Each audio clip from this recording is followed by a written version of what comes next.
Miss Mikoy, may tanong. Nag-erase ka? Teacher po, yung ballpen parang ito, Oo, basta walang ink. walang ink. Mm.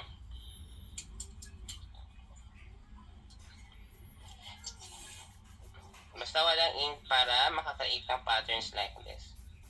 Kasi pag may ink yung kids, makikita sa drawing natin yung ink. So, hindi tayo makakagawa nito.